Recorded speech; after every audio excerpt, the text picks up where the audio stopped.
J'aime personnellement les sciences car cela permet de découvrir de nouvelles choses et de répondre à des questions que tout le monde se pose finalement.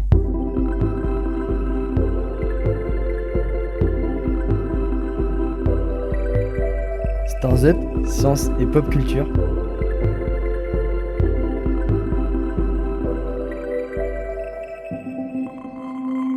Lycée Rabelais, première spécialité physique.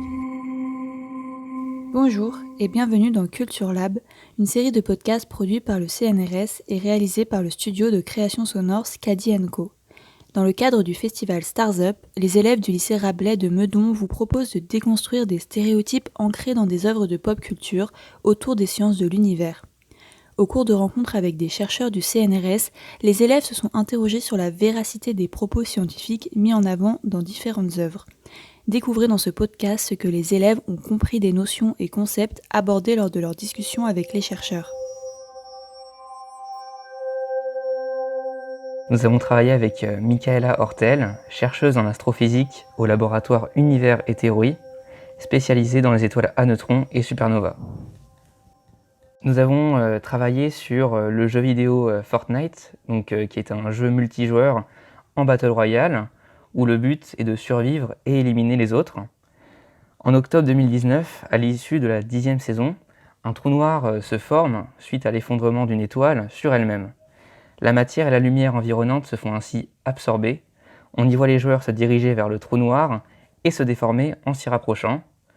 Celui-ci finit par l'absorber en laissant paraître un écran noir. Le but était de laisser le joueur sur le coup et de le surprendre avant de donner l'accès à une nouvelle carte quelques jours plus tard. Les trous noirs font souvent l'objet d'attention particulière dans les films, les jeux vidéo ou encore les dessins animés en raison de nombreux mystères qui les concernent. La problématique que nous avons utilisée était la suivante. Le trou noir de Fortnite est-il vraiment réaliste et peut-il absorber tout un monde ? Nous nous sommes demandé qu'est-ce qu'était un trou noir et nous nous sommes ensuite interrogés sur quelles propriétés caractérisaient un trou noir. Un trou noir est un objet céleste invisible de petite taille et très massif. Il a pour particularité d'absorber toute la matière se trouvant à proximité du fait de sa masse très importante et très compacte. On parle de trou noir lorsqu'il y a la formation d'un horizon d'événements. C'est la frontière d'un trou noir à partir de laquelle la vitesse nécessaire pour s'échapper est égale à celle de la lumière. Donc un trou noir est un objet qui a une masse tellement importante que même à la vitesse de la lumière, il est impossible d'échapper à son attraction. Il est caractérisé par la masse qui détermine sa durée de vie, sa rotation. En effet, les trous noirs tournent sur eux-mêmes. La mesure est complexe, mais possible pour les trous noirs qui émettent des ondes gravitationnelles ou qui sont en système binaire.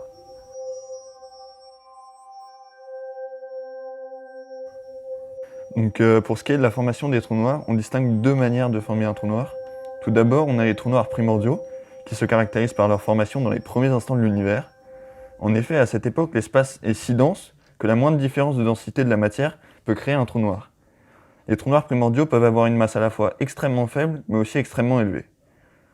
Enfin, même si cela demeure hypothétique, les trous noirs primordiaux pourraient être responsables de l'influence de la mystérieuse matière noire perçue depuis plusieurs décennies.